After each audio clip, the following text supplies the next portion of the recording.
டெல்லி செல்வதற்காக விமான நிலையத்திற்கு புறப்பட்டிருக்கிறார் தாவேக தலைவர் விஜய். அது தொடர்பான அந்த அண்மை செய்தியை பார்க்கிறோம். டெல்லி சிபிஐ அலுவலகத்தில் இன்று காலை 11 மணிக்கு நேரில் ஆஜராக இருக்கிறார்.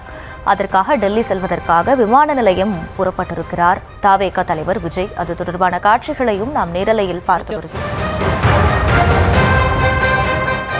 டெல்லி செல்வதற்காக விமான நிலையம் புறப்பட்டிருக்கிறார். விவரங்களோடு இணைகிறார் செய்தியாளர் ரேவதி. ரேவதி, வணக்கம். முழு விவரம். வணக்கம்.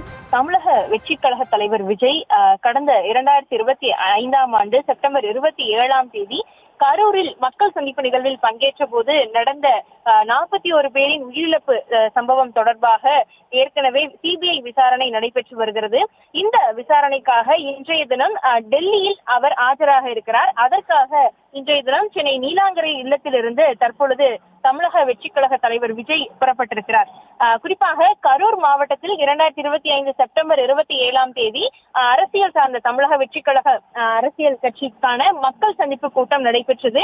இந்த கூட்டத்தை பொறுத்தவரை கரூர் ஈரோடு நெடுஞ்சாலையில் உள்ள வேலுச்சாமிபுரத்தில் நடைபெற்றிருந்த நிலையில் சுமார் 10,000 பேர் இருக்க வேண்டிய இடத்தில் 30,000த்திற்கும் மேற்பட்ட மக்கள் அங்கு கூடியதன் காரணமாக அதிக நெரிசல் ஏற்பட்டு அங்க மக்களுக்கு பெரும் பாதிப்பு ஏற்பட்டது. குறிப்பாக தமிழக வெற்றிக் கழக தலைவர் விஜய் சுமார் 7 மணி நேரத்திற்கு மேல் அந்த பகுதிக்கு தாமதமாக வந்ததன் காரணமாக மக்கள் முண்டியடித்து அவரை பார்க்க முற்பட்ட பொழுது இந்த விபத்து ஏற்பட்டு இந்த சம்பவம் நடைபெற்றதாக தொடர்ந்து தெரிவிக்கப்படக்கூடிய நிலையில் அந்த சம்பவத்திற்காக சிபிஐ விசாரணையும் நடைபெற்று வருகிறது. குறிப்பாக 41 பேர் உயிரிழந்திருக்கக்கூடிய நிலையில் 18 பெண்கள், 13 ஆண்கள், குழந்தைகள் 8 முதல் 10 பேர் வரை இருக்கக்கூடிய நிலையில் இந்த உயிரிழப்பு சம்பவம் நடைபெற்றிருக்கிறது. கிட்டத்தட்ட 100க்கும் மேற்பட்டோர் கூட காயமாகி இருந்தனர்.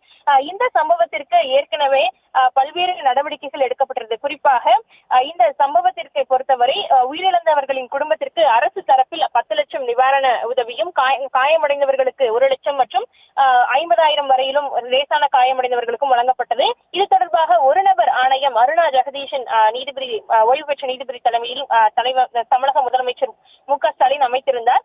இதனைத் தொடர்ந்து ஆரம்பத்தில் மாநில அரசு இந்த விசாரணை குழுவை அமைத்திருந்த நிலையில் போதிய பாதுகாப்பு ஏற்பாடு செய்ய தவறியதே, விதிகளை மீறியது உள்ளிட்ட விஷயங்கள் காரணமாகவே இந்த சம்பவம் நடந்ததாகவும் பேசப்பட்டது.